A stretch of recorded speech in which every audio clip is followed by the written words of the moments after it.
Hey, it's Cho, and I'm back with another video.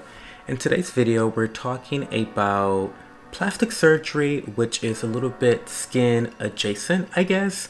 We're talking about the most sought after plastic surgery procedure, the BBL. If you don't know what the BBL is, it stands for Brazilian butt lift.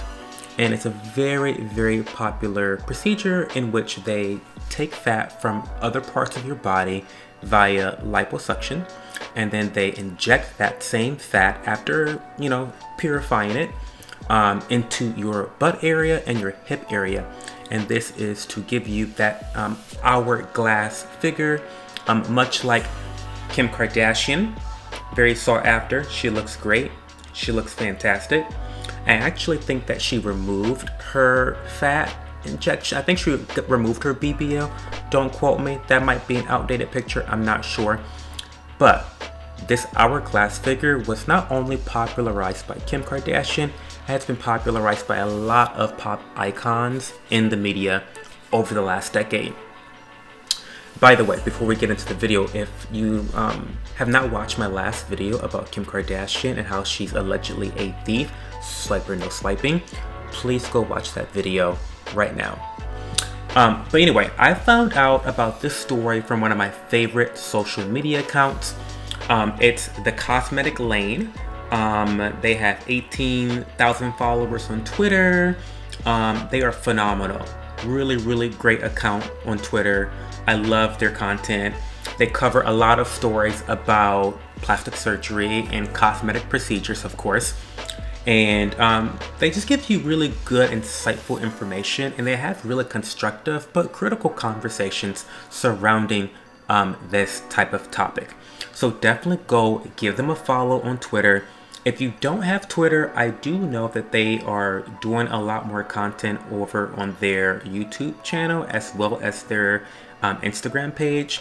Check the description box below and I'll put links there. Now, what they found is an article by NBC Miami. And they were the first to break the story on how the Florida Board of Medicine has issued an emergency order stopping surgeons from doing any more surgeries on BBLs past 3 per day.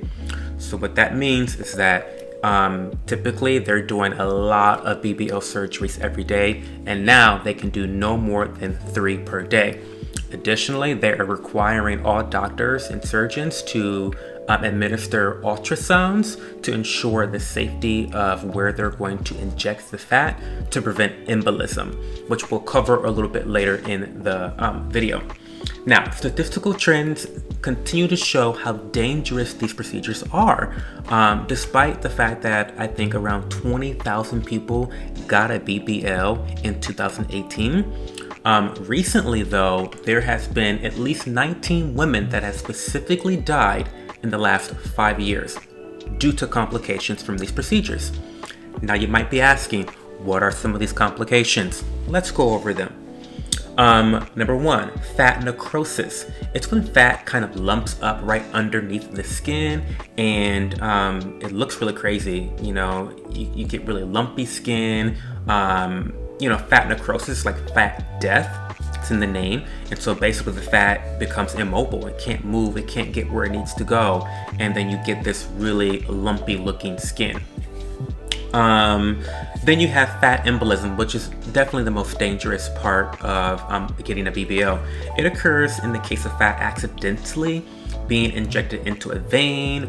It happens if it gets into the muscle, so then it gets into a vein where it can cause blood clots, which obviously can lead to death because it's cutting off your circulation. The reason why BBLs are specifically prone to fat embolism that can lead to death is because there's a certain vein in the butt area that has direct access to the heart. So if you cut off that blood flow to the heart, you're a goner. Now, this is from the NBC Miami article. They say, it's believed fatigue may have contributed to the death of a 33-year-old woman who died after undergoing a BBL procedure at the hands of Dr. John Sampson last summer. Now, they're not using the word alleged, so I guess I don't have to use the word alleged, But Dr. John Sampson, don't come for me. I've got good lawyers. An administrative complaint says he began operating at 6:32 a.m. that day. She was his 7th patient of the day, and her surgery started at 8:31 p.m. Now, for those not doing the math, that's approximately 12 hours of constant surgery, BBL surgeries. Listen, this is just me, but I become severely exhausted after standing for no more than 30 minutes. So I can only imagine the meticulous, high-risk work involved with doing operations, a very dangerous operation that is, for 12 hours straight.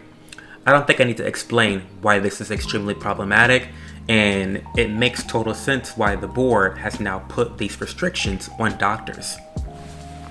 Now, the article goes on to talk about several specific cases where women have died due to complications.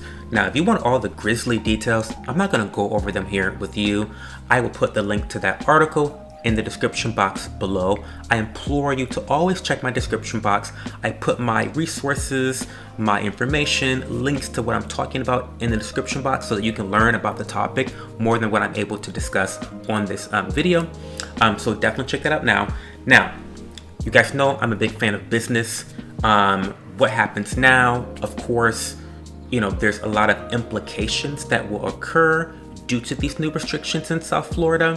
I think first off, it's important to understand though that these restrictions are only for 3 months.